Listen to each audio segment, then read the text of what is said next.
सबसे पहले आप महकेंगे, उसके बाद आपका परिवार महकेगा, फिर मोहल्ला।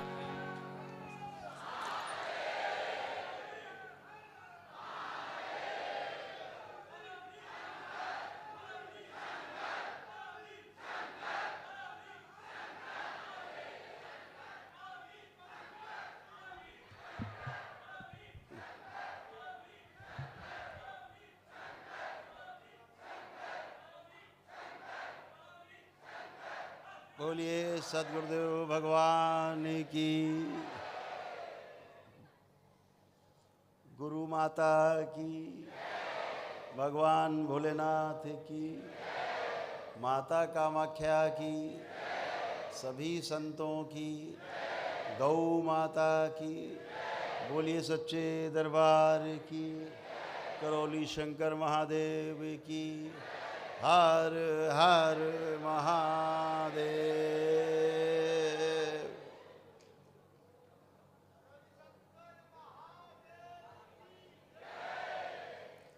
दरबार में आप सभी का बहुत बहुत स्वागत है।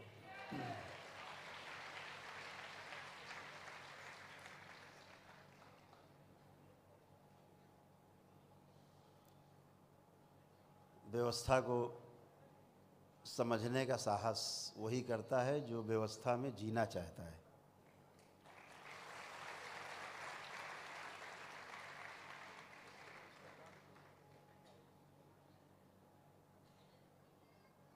और तंत्र शब्द का अर्थ ही है व्यवस्था। तंत्र वही समझना चाहता है जो तंत्र में जीना चाहता है, व्यवस्था में जीना चाहता है।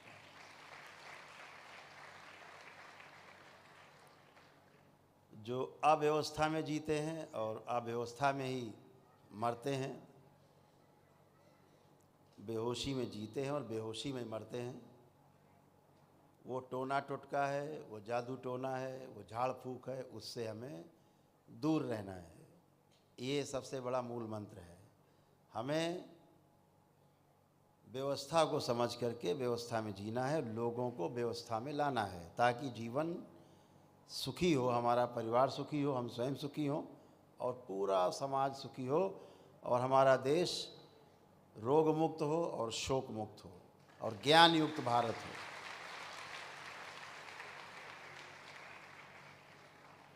ज्ञान युक्त भारत बनने के लिए रोग से और शोक से मुक्ति, बिना रोग मुक्ति हुए, बिना शोक आप ज्ञान को उपलब्ध नहीं हो सकते। असंभव, एकदम असंभव कार्य। इसीलिए दरबार ने पहले आपको रोगों से मुक्त किया, शोक से मुक्त किया। अब ज्ञान युक्त बनाने की तैयारी बाबा कर रहे हैं आप सब। तो यहाँ तक तो माँ ने छांट के रख दिया, आप सबको पूरा छांट दिया। अब बाबा की बारी है।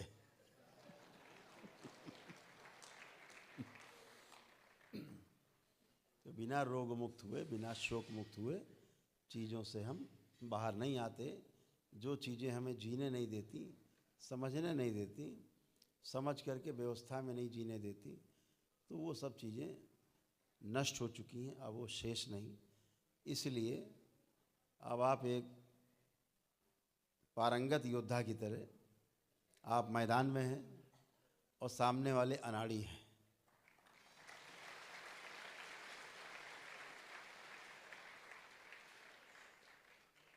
दुश्मन की पहली जान कब निकलती पता है? जब अपने दुश्मन को सामने देखता है, उसकी चाल से सामने वाला दहल जाए, ये पहली जीत होती है।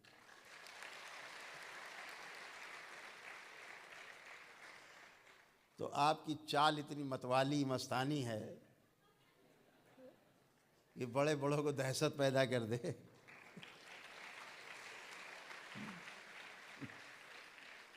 तो जो दहशत पैदा होती सामने वाले में, ये दहशत किसी को डराने के लिए नहीं है, ये दहशत उसमें इसलिए पैदा करता है दरबार, उसके अंदर कुछ इच्छाएं पैदा करता कि यार काश मैं भी इसकी तरह मतवाला हो सकता।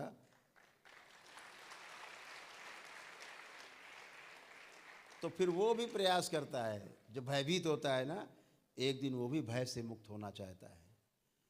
हमेशा ध्यान रखो, जो भयभीत होगा वही भयभीत करता है, हाँ? और जो भय मुक्त होगा वही दूसरों को भय मुक्त कर सकता है। यही उपाय है, यही क्रम है, दूसरा कोई उपाय नहीं। किसी को भयभीत करके आप निर्भीकता से नहीं जी सकते, ध्यान रखें। किसी को डरा करके आप निर्भय होकर नहीं जी सकते। अगर डरा के जी रहे हैं तो निश्चित रूप से आपको डरना पड़ेगा, आप डरेंगे। इसलिए ध्यान रखो, निर्भीकता से हमें जीना है, एकदम निर्भीक, और दूसरों को भी निर्भीक बनाना है। तो समझने के लिए प्रस्तुत हूँ, आपको देख करके ऐसा वातावरण समाज में निर्मित करना है, इस तंत्र को ऐसे फैलाना है कि हमारे परिवार से सुगंध जो उठे ना, पूरे मोहल्ले में फैल जाए, मोहल्ले से पूरे जिले में फैले, जिले से पूरे देश में, पूरे विश्व में फैल जाए।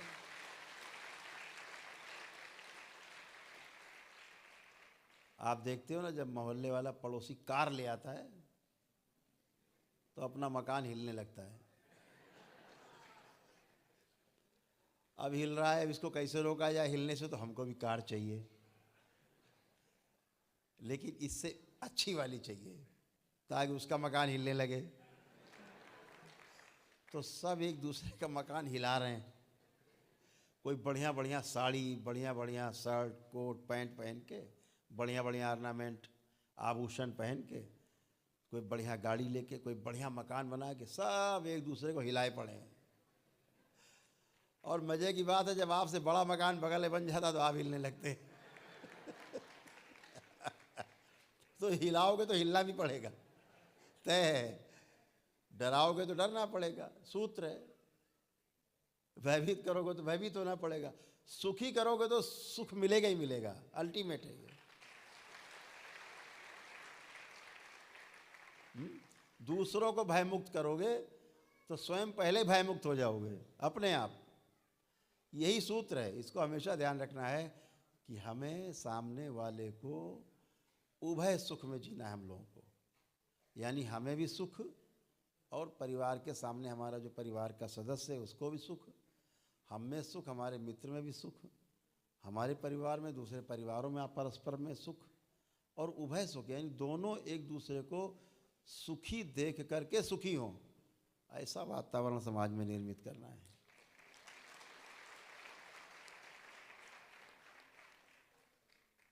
हम स्वस्थ हों, दूसरे स्वस्थ हों, हमारे अंदर कोई संशय, कोई किसी प्रकार का भय न व्याप्त हो, भ्रम ना हो, ऐसे हम जिए, दूसरा वैसे जिए। ऐसा समाज कितना सुंदर होगा कि सब निर्भीकता से जिए, भ्रम मुक्त हों और भय मुक्त हों। एक कुछ लोग ऐसे चलाते हैं, क्या भ्रम कुमार कि भ्रम क्या है, भ्रम कुमारी क्या है, भ्रम, आगे नहीं पता हमें। भ्रम से मुक्ति, और भ्रम से मुक्ति अपने घर में रह के हो सकती, जरूरी नहीं कि जंगल में जाएं हम तभी भ्रम से मुक्ति होगी। भ्रम से मुक्ति वहीं होगी जब वहीं तो टेस्ट होगा। हाँ, सन्यासी थे तो पहाड़ों में निवास करते ही थे, रहते सन्यासी ज़्यादातर पहले पहाड़ों में थे। अब पहाड़ों में क्यों जाते थे वो बाद में बताएंगे। तो पहाड़ों में थे वो, तो उनके एक शिष्य बने, तो उनको गुस्सा बहुत आता था। तो तब ये दरबार बना नहीं था, नहीं वो यहाँ आते। तो गुस्सा क्षण में गायब हो जाता। तो तब दरबार था नहीं, तो वो वहाँ पहुँच गए महाराज जी के पास। उनका महाराज जी,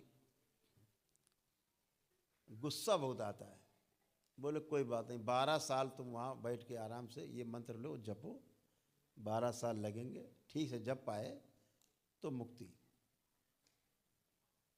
हुआ भाई, मरता क्या न करता, उनको गुस्से से इतना गुस्सा था कि अपने हाथे पैर काटने को उद्यत हो जाते थे। तो भाई 12 साल बाद बड़े खुशी खुशी नहा धो के, चंदन लगा के, जब 12 साल हो गए, नहाया धोया, मार इत्र लगाया, चंदन अंदर लगा के गुरु के सामने प्रस्तुत हुए कि प्रभु आज बड़े खुशी के दिन। बोले क्या हो गया आज? बोले आज 12 वर्ष पूरे हो गए।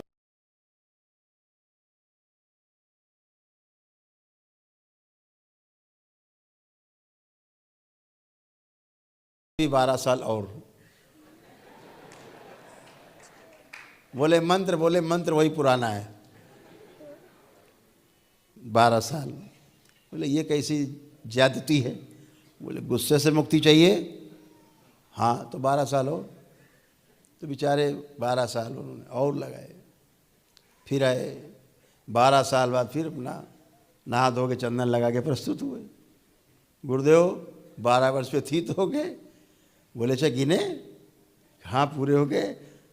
बोले अभी नहीं, 12 साल और। बोले हम तो मर ही जाएंगे एक गुस्से के चक्कर में। बोले अच्छा ठीक है, कुंभ का मेला लगा है, पहले वहाँ हम लोग चलते हैं, लौट के आएंगे तो इस पर चर्चा करेंगे, कुछ विचार करेंगे, शायद कुछ घटाएं बढ़ाएंगे इसको। तो भाई कुंभ का मेला था, तो गुरु चेले सब सन्यासी साथी निकल पड़े। भाई सभी लोग जाते हैं पहाड़ों कंदराओं से निकल के कुंभ के मेले में। सब साधु सन्यासी एक दूसरे से मिलते हैं, मिलन होता है, सब गुरु शिष्य परंपरा है। तो तमाम परंपराएं मिलती हैं आपस में, उनके प्रमुख मिलते हैं आपस में। तो भाई पहुँचे। अब वो तो कुंभ का मेला ठहरा, वहाँ तो खोपड़ी के अलावा कुछ दिखाई नहीं देता।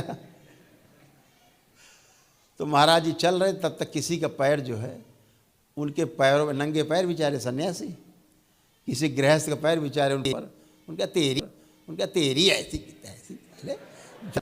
महाराज जी ने कहा देखो भाई अब फिर 12 साल। गुस्सा आया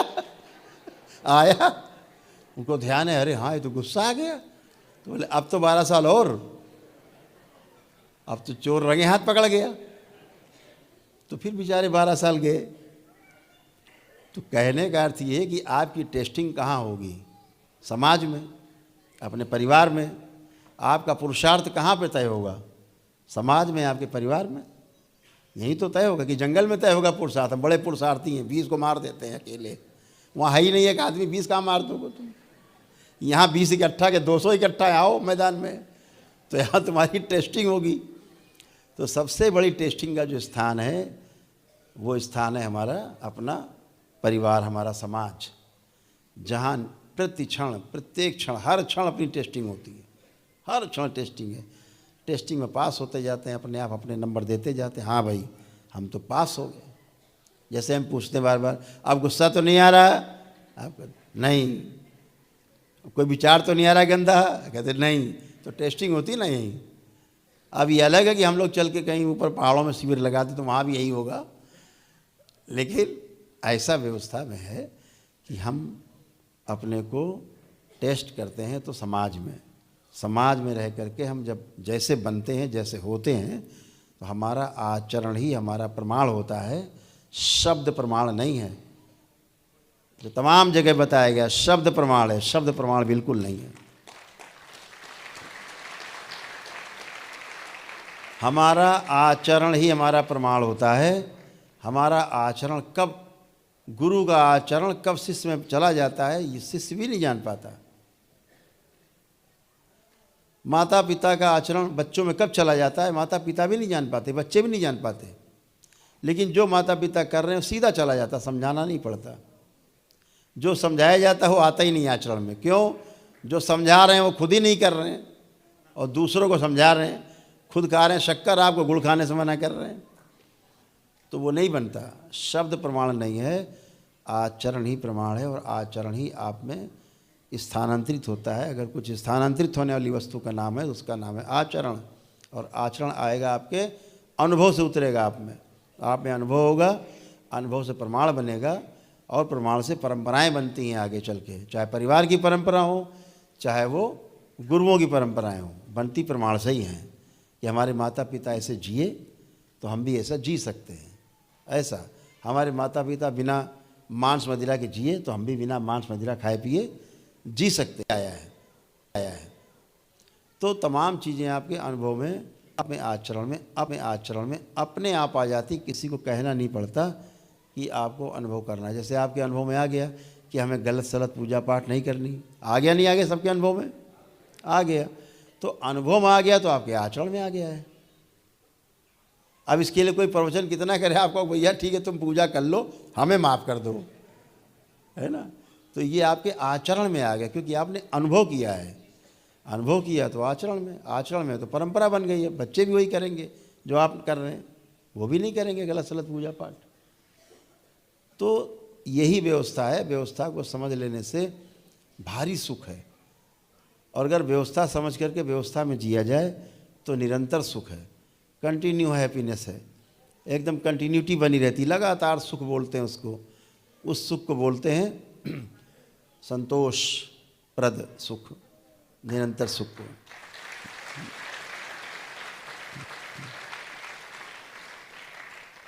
तो सुख फिर आता है शांति,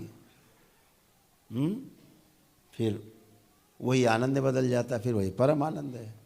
वो क्रम है उसका। तो समझ करके ही सुख है, बिना समझे केवल दुख है। दुख के अलावा संसार में कुछ है ही नहीं अगर आपने समझा नहीं है। इसलिए समझदारी के क्रम में जो आप आगे बढ़ रहे हो, ये बहुत अद्भुत है। ये आप बहुत परम सौभाग्यशाली हैं कि आपको बाबा और माँ का साथ मिला है, उनका संरक्षण मिला है।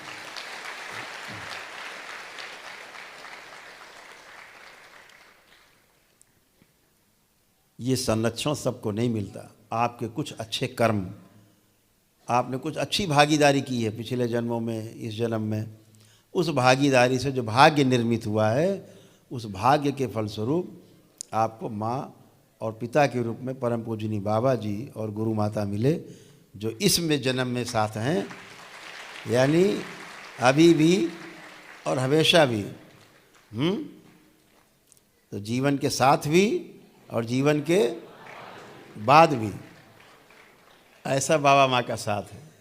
तो ये जो आपके साथ अद्भुत कार्य हुआ है, वो बहुत परम सौभाग्यशाली लोग हैं जो आप जैसा पा पाते हैं।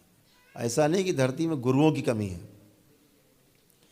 यह भारतवर्ष हमारे ऋषि मुनियों का देश है।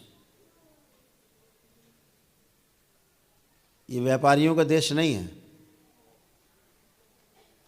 बाकी देश सब व्यापारी हैं, अपना देश आज भी ऋषि मुनियों का ही देश है। ऋषि मुनियों का देश नहीं होता तो आप यहाँ बैठे नहीं होते। आप गुणा गणित लगा रहे होते, यार यहाँ बैठ के हमारा व्यापार कम हो रहा है, यार दुकान तो इतना पैसा उड़ा जाता, हम वहाँ से यहाँ आ गए, यार इतना पैसा लगाते। वो गणित आपने लगाई नहीं, क्योंकि गणित हमने पहले ही बताई है कि जीवन गणित नहीं है। जीवन एक अनुभव है, जीवन एक यात्रा है, और सुखपूर्वक जीने के लिए हम जन्म लेते हैं। यही लक्ष्य है मानव का। मानव का लक्ष्य क्या है? कि सुखी रहना और समाधान को प्राप्त होना। ये लक्ष्य है मानव का। बिना समाधान प्राप्त हुए मानव कभी भी संतुष्ट नहीं होता। संतुष्टि तभी होगी जब वो समाधानित होगा, यानी समाधि को प्राप्त हो जाएगा, समाधि प्राप्त करेगा, इनलाइटेंड होगा, समझने के क्रम में आगे बढ़ेगा, समझेगा, तभी सुख मिलता है।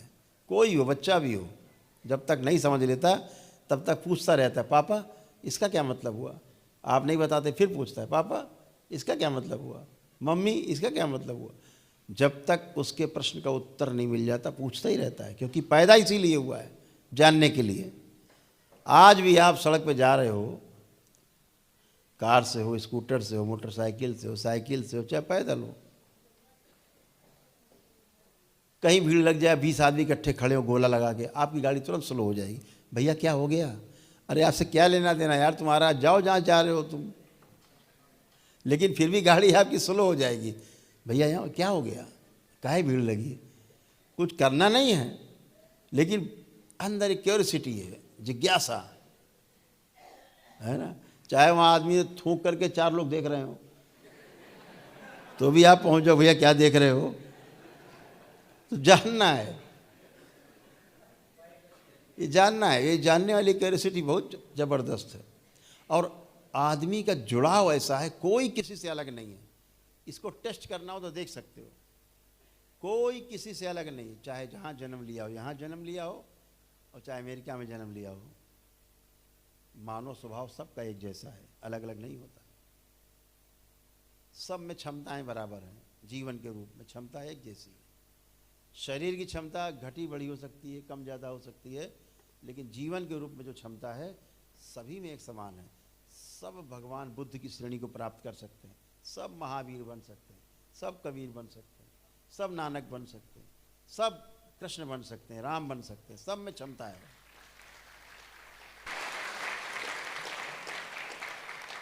उन्होंने अपनी क्षमताओं को बढ़ाया, अपने प्रयास किया, उन्होंने प्राप्त कर लिया। भगवान कहलाए, गुरु कहलाए, पथ प्रदर्शक कहलाए। आप भी कर सकते हो। आपने क्या किया, फैक्ट्री लगाई एक, अब दूसरी कैसे बननी है, चलो दूसरी बन गई, अब तीसरी कैसे बनेगी, तीसरी बन गई। आप और बुद्ध ने तो लगाया नहीं कि हमारा राज्य इससे बड़ा हो जाए और इससे बड़ा हो जाए और बड़ा हो जाए। तो आप जिस तरफ ध्यान देते हैं, जिस तरफ ध्यान देते हैं वही चीज़ बड़ी होने लगती है, वही चीज़ आपको अच्छी लगती है। अच्छा लगना, अच्छा होना दोनों फ़र्क है, वो विषय बात का है, लेकिन जिसमें आप ध्यान देते हैं वही चीज़ आपको समझ में आने लगती है, उसके आप स्पेशलिस्ट हो जाते हो। तो ये आपके अंदर है कि आपको कौन सा रास्ता चुनना है। आपने जो रास्ता चुना, घर में रहते हुए, गृहस्थी में रहते हुए स्वयं को, अपने परिवार को, समाज को सुखी बनाना है, सुखी रहना है, सुखी करना है। आपने ये रास्ता पकड़ा है तो आप उस रास्ते पे सफल हो जाएंगे। जो फैक्ट्री लगा रहा है वो फैक्ट्री वाले पे चला जाएगा। सबके अंदर क्षमताएं हैं, उन क्षमताओं को विकास आप करते ही रहते हैं समय समय पे, तो वैसा ही होता है। तो हमेशा ध्यान रखो कि हमें अपना लक्ष्य पहले तय करना है। अड्डम कड्डम सबटा नहीं चलना। मकान बनाना बोले पहले छतें डाल दें, अरे भाई छत तो बाद में आएगी, पहले बीम पिलर यार खड़े होंगे तभी छत आए। कुछ लोग छतें बनाने के तो घूमते रहते हैं, हम तो डायरेक्ट छत डालेंगे, कुछ भी हो जाए, देख लेना एक दिन। अब भैया वो दिन कब आता तो हमें तो पता नहीं, लेकिन हमें ऐसे रोज़ मिलते हैं लोग जो छतें डालने के लिए घूम रहे हैं। इतना सीमेंट गिट्टी मोहर ये सरिया इकट्ठा करे हैं, है सब कुछ, लेकिन पिलर नहीं बनाना है, छत डालनी है उन्हें। भैया पहले पूर्वज मुक्ति करो, पितृ मुक्ति करो, तब पिलर खड़े होंगे, बीम खड़ी होगी। ऐसे छत, वो छत नहीं डालने देंगे, वो अपना पिलर लिए लिए घूम रहे हैं पितृ, वो अपना पिलर इधर वो इधर। अब आप डालो छत, पता रहेगा सब पिलर एक जगह खड़े कर दिए, अब डालो छत। तो इसलिए पहले पूर्वज मुक्ति, पितृ मुक्ति, स्मृतियों से मुक्ति, दोषों से मुक्ति, उसके बाद फिर हम वहाँ बढ़ते हैं जहाँ आप बढ़ के आप आएँ आगे। आप तभी आगे बढ़ के आप आएँ जब आपके पिलर खड़े हो गए हैं, अब आप छत डालने के लिए तैयारी कर रहे हैं, अब छत पड़ेगी। तो हर चीज़ क्रम से है, बिना क्रम से चलना थोड़ा मुश्किल काम है। भय का तो बहुत बुरा हाल, बहुत बुरा हाल है भय का। एक छोटी सी कहानी है कि एक सज्जन थे, तो वो संत हो गए थे, तो गांव के सिरे पे सिरहान का क्या बोलता, जहाँ से सड़क अंदर जाती थी वहाँ अपना किनारे झोपड़ी बना के वहीं रहते थे। तो एक दिन देखा उन्होंने रात में एक बड़ी कोई काली छाया गांव की तरफ प्रवेश कर रही थी। तो उनका है, भैया कहाँ जा रहे हो, खड़े हो जरा, तुम अलग टाइप के लग रहे हो कुछ देखने में। तो उन्होंने कहा, हाँ महाराज हम काल हैं, हम महाकाल के आदेश पे आए हैं, और उसमें हमको स्वयं आना पड़ा, नहीं दूत आते हैं। बोले भाई तुम काहे के लिए आए हो? बोले यहाँ से कम 20 लोग मरेंगे, तो ज़्यादा भीड़ है तो इसलिए हमको खुद आना पड़ा है। तो बोले भैया ठीक है, तो तुम्हारा काम ही यही है, ले जाओ 20। बोले कोई छूटने को पाए? 19। बोले ना 20 से कम तो जाएंगे नहीं। तो जाओ भाई ले जाओ 20। बोले कब तक लौटोगे? बोले 3 दिन में लौटाएंगे। बोले अच्छा। अगले दिन गांव में हैजा फैल गया, उस समय हैजा फैल जाता था, तो दवा नहीं होती थी। हैजा जो है लाइलाज रोग माना जाता था उस समय। तो लाइलाज रोग था, तो अगले दिन हैजा फैल गया। अब 1 मरे, 2 मरे, 4 मरे, 10 मरे, गांव में पूरा आतंक फैल गया। अब तो हमारा नंबर आया, हर आदमी को लग रहा मेरा नंबर आया। अच्छा, पहले जुगाड़ नहीं था गांव से भागने का, परिवार को छोड़ के भागता नहीं था। अब 10 मर गए, 15 मर गए, 20 मर गए, आतंक फैला। 40 मर गए, 50 मर गए, 70, 80 मर गए। अब महाराज जी बोले 3 दिन को बोला था, तो घुस गया, निकल ही नहीं रहा वहां से, सबको मारे डाल रहा है। 20 बोले 70 मार दिए। वो निकले वहां से 10-12 दिन बाद। काल महाराज सन्यासी, इधर आओ, इधर आओ। क्या हो गया महाराज, इतना नाराज काहे हो? बोले तुम महा झूठे आदमी यार, तुम तो 20 कहे थे 70 मार दिए। तुमको किसका भय, मौत को किसका भय है? तुम तो खुद ही मृत्यु हो, दाता हो, मौत हो, काल हो साक्षात। पहले ही बता देते भैया 70 मारेंगे हम, 20 काहे कहे? बोले महाराज देखो बात तो यही सही है, हम तो 20 ही लेने आए थे, अब 50 भय के मारे मर गए। अब हम क्या करें, हमें तो मजबूरी ने ले जाना, मर गए। तो ये भय के मारे मरे 50। तो ऐसा ही रोग पूरे विश्व में एक फैला, भय का रोग, दरबार से जुड़ा हुआ। जिसने प्रक्रिया दरबार की पूरी की, एक भी व्यक्ति की मृत्यु उस काल में नहीं हुई। बहुत बड़े बड़े प्रमाण हैं दरबार में। इनकी ऑक्सीजन 24-25 रह गई थी। दरबार ने 2 मिनट के उनकी ऑक्सीजन फोन पे ही 75-80। तड़प रहे हैं कि प्राण निकल रहे हैं, अब मरे, अभी मरे, मरे मरे मरे मरे, एकदम जिंदा होकर बैठ गए ऐसे के। और ऐसे लोग थे जिन्होंने प्रक्रिया भी नहीं की थी, ऐसे लोगों को भी दरबार ने बचाया। और उस काल में यहाँ जितने लोग बैठे हो ना, इतने लोग यहाँ रह गए थे, फंस गए थे, बाकी चले गए। जितने लोग रह गए थे, निकलते ही इतने लोग रह गए थे। तो रोज़ सबके साथ ध्यान साधना यहीं अपना उठा पटक होती थी। रोज़ खूब ध्यान साधना होती थी, सब यहीं पे प्रतिदिन संकल्प होते थे। और सब ऐसा ही बैठते थे, सब एक साथ ही सोना, एक साथ भोजन बनना, एक साथ खाना, एक साथ रहना। कहीं ना कोई भय, ना कोई रोग, छींक तक किसी को आई नहीं कि छींक भी आई हो किसी को।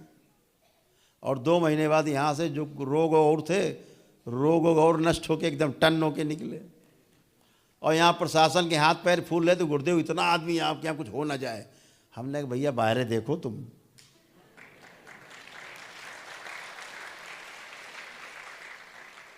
ये दरबार तो भय और भ्रम से मुक्त है, इसलिए यहाँ भ्रम और भय नहीं चले, उसकी नहीं चलेगी।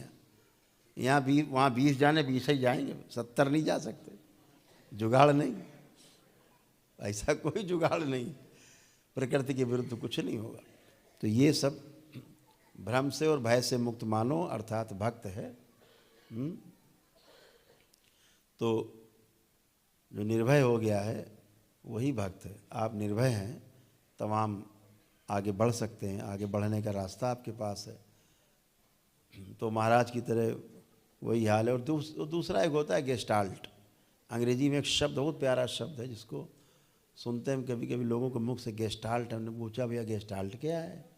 तो दृष्टि, आपका दृष्टि, देखने का आपका नज़रिया। तो जैसा आपका नज़रिया होता है, दृश्य वैसा ही दिखता है। सूरज उग रहा हो, किसी को डूबता हुआ दिखाई दे सकता है। अचानक सो के उठा हो, वो दिखाया जाए, पूछो डूब रहा है कि उग रहा है, कंफ्यूज हो जाएगा। उगता हुआ सूरज डूबता हुआ दिख सकता है, डूबता हुआ सूरज उगता हुआ भी दिख सकता है। यही भ्रम है। तो एक ही जैसा लगता है ना। सोता हुआ आदमी लगता है ध्यान कर रहा है, ध्यान करता हुआ आदमी सोता हुआ लग सकता है। तो ये आप जो है, जो हम बात करते हैं कि भाई बहुत बड़ा काम है ये। भ्रम से मुक्ति, भय से मुक्ति भी नहीं, भय से मुक्ति भी नहीं है। इसलिए भ्रम से मुक्ति आवश्यक। तो उस पर एक छोटी सी कथा कि एक सज्जन थे, वो ट्रांसफ़र हुए, उनकी नौकरी में उनका ट्रांसफ़र हुआ, स्थानांतरण हुआ। तो जहाँ पहुँचे तो वहाँ गांव के बाहर एक सन्यासी कुटी थी, तो उसके पास वो पहुँचे। वहीं बगल में वही कुआं था, वही सन्यासी रहे होंगे। तो पूछा, महाराज ये गांव कैसा है, हम तो बसना चाहते हैं। बोले काहे? बोले अब हमें वहाँ छोड़ना पड़ा, ट्रांसफ़र हो गया हमारा, बगल में नौकरी मिली है, यहाँ रहना है हमको ज़िंदगी भर। तो सोच रहे हैं कोई अच्छा गांव हो, अच्छा सा गांव हो जहाँ हम रहें और जीवन सुखमय हो। तो सन्यासी ने पूछा, अच्छा ये बताओ जहाँ तुम अभी तक रहते थे वो कैसा गांव था? बोले वो तो बहुत निकम्मा गांव था, नालायक, जीने नहीं देते थे, दिन रात उंगली किए रहते थे। अच्छा, क्या पाए तो सब लूट ले जाएं, ऐसा गांव था? दुष्ट लोग थे, बहुत दुष्ट थे, बहुत पीड़ा दी। अरे बोले बस किसी तरह बच के निकल आए, बहुत अच्छा हुआ जो ट्रांसफ़र हो गया, नहीं तो फंसे रहते वहाँ, इसी बहाने निकल आए। बोले बहुत अच्छा किया तुम निकल आए। तो अच्छा महाराज बताओ गांव कैसा है यहाँ, अगर इस गांव में बस जाएं? बोले ये गांव उससे बड़ा निकम्मा है, यहाँ तो बिल्कुल न रुकना, नहीं भारी संकट है। मतलब कहा यहाँ कितने निकम्मे तुमको यहीं मार के गिरा देंगे। बोले अच्छा, बड़ा अच्छा बताए महाराज। बोले जो लिए हो ना सब लूट भी लेंगे, ये गांव बहुत अच्छा नहीं है। बोले अच्छा महाराज ठीक है, अच्छा बताया आपने। उनका भैया प्यास लगी, जरा कुआं पानी निकाल के पी ले। पानी नहीं पी के बैठे, तब तक एक सज्जन हो रहा है वही सन्यासी के पास। पूछा, बाबा एक आपसे सलाह लेनी। बोले पूछो बेटा। बोले हमारा भी स्थानांतरण हो गया है, कि देखा रहे तो साथ ही बैठा हमारा, साथ है स्थानांतरण हुआ। तो कहा हमारा भी स्थानांतरण हो गया है, हम सोच रहे हैं कोई अच्छा गांव मिले तो हम वहाँ रहें। तो कहा अच्छा अभी तक रहते थे, कहाँ रहते थे? बोले फला गांव में रहते थे। कैसा गांव था? तो रोने लग गया, कहला हमारे तो भाग्य फूट गए। कहे गांव छोड़ना पड़ा, इतना प्यारा हमारा गांव, इतने अच्छे लोग, एक दूसरे का सहयोग करना, एक दूसरे के लिए काम करना, एक दूसरे के लिए जीना मरना, भूखा कोई सो नहीं सकता। सब गांव बच्चे ऐसे घूमते जैसे यही नहीं बता सकते कौन किसका बच्चा है। इतना प्रेम आपस में, कोई लड़ाई झगड़ा नहीं, बड़ी शांति। बोले प्रभु हमको वो छोड़ करके बड़ा जो है कष्ट हो रहा है। बोले अच्छा कोई बात, तुम बताओ असली बात बताओ। बोले हम रहना चाहते, ये गांव कैसा है? बोले बेटा इससे अच्छा तो कोई गांव ही नहीं है, ये गांव बहुत सुंदर है। तो ये सुंदर है? बोले तुम्हारे गांव से सुंदर है। तुम यहाँ पहुँचो, तुम्हारा इतना स्वागत होगा, फूल माला से लाद देंगे तुमको भी गांव वाले। तुम्हारा घर बनाओगे तो सब पूरा गांव मिल के बनाएगा। ये इतना बढ़िया गाँव। वो जो पहले वाला था वो फिर प्यासा हो गया, तो बाल्टी से पानी कुएं से निकाल रहा था। उसने सुना इसको क्या बता रहे हैं, उसने सुना, उसने बाल्टी फेंकी कुएं में, लौट क्या क्या है सुनो, तुम हमारे दुश्मनों से मिले हुए हो क्या? सन्यासी ने कहा नहीं प्रभु, हम किसी से नहीं मिले। कह रहे तुम पक्का हमारे गांव के दुश्मनों से मिले हो, तुम यहाँ भी हमें नहीं बसने दे रहे हैं। इसको कह रहे बड़ा अच्छा गांव, हमसे कहा कि नालायक गांव है, दुष्ट है, और इसको उपदेश दे रहे हो यहीं रहो। तुम बड़े देखो बच्चा बैठो, ना कोई दुष्ट होता है ना कोई अच्छा होता है। सारा कुछ आपकी स्मृतियों के आसपास घूमता है। जैसे आप होते हो वैसे लोग आपके चारों ओर इकट्ठे हो जाते हैं। जैसे आपकी मानसिकता होती वैसे ही लोग आपके पास, वैसे ही वातावरण बनता है। ये आपके ऊपर है, ये आपके ऊपर है कि आप कैसे हो। तो आप जैसे हो समाज उसका आईना होता है, आपको समाज वैसे ही दिखता है। तो जब आप दरबार से जुड़ते हो तो आपका जो नज़रिया है ना एकदम बदल जाता है, पलट जाता है। इसी को बोलते हैं गेस्टाल्ट जो है बदल गया। तो अव्यवस्था में जीते थे, उसका भी अनुभव अपने पास है। अब व्यवस्था में जी करके उसका सुख जो प्राप्त हो रहा है उसका भी अनुभव आपके पास है। ये अनुभव आप कर रहे हैं और निश्चित जानिए एक दिन ऐसा आएगा कि ये अनुभव आप आगे बढ़ करके दूसरों को भी करा पाएंगे। जैसे आप चल रहे हैं कि कदम, ऐसे आपके पीछे लोग चल पाएंगे। तो हर चीज़ अपने कर्मों से निर्मित होती है, हमारे द्वारा सारी परिस्थितियाँ उत्पन्न की जाती हैं, तभी होता है। कहते हैं ना कि मनुष्य परिस्थितियों का दास है, दरबार कहता है ऐसा बिल्कुल नहीं है। मनुष्य परिस्थितियों का, मनुष्य स्मृतियों का दास है। जैसी स्मृति वैसे ही बन जाता है, ये उसकी मजबूरी। तो हमेशा आप अच्छे हैं, बाबा माँ की कृपा आप सब पे ऐसे ही बरसती रहे। आप सबका परिवार का ऐसे ही आनंद में बनना हो जाए, आनंद में रहना हो जाए। अच्छे अच्छे फूल खिलें, कमल खिलें, सुगंध फैले, और ये सुगंध इतनी फैले कि पूरे विश्व में फैल जाए। आपकी सुगंध, आपके दरबार की सुगंध, आपके चरित्र की सुगंध फैल जाए और लोग आप जैसा बनना चाहें, ऐसा हो जाए। तो समय बहुत ज़्यादा आपका ले रहे हैं, हम तो बोलते रहेंगे सवेरे तक, हमारी आदत है बोलने की, तो सवेरे तक ही बोलते रहेंगे। तो आगे काम कुछ कर लिया जाए। वो जो पहली बार जिन्होंने कदम रखा है तंत्र दीक्षा में, वो किधर है? पहला लेवल, ओ सदा भवानी दाहिने सब मुख रहें गणेश, 5 देव रक्षा करें ब्रह्मा विष्णु महेश। अच्छा है बहुत सुंदर है। चलिए यहीं शुरू करते हैं, इधर से ही। तो पहले इधर के सब लोग हमारे दाहिने हाथ पे अपने बाल चोटी सभी लोग खोल के, और दोनों हाथ अलग अलग रखेंगे। दरबार का ऑफिशियल चैनल करौली सरकार ईश्वरीय चिकित्सा विज्ञान केंद्र चैनल को जरूर सब्सक्राइब करें। नमः शिवाय।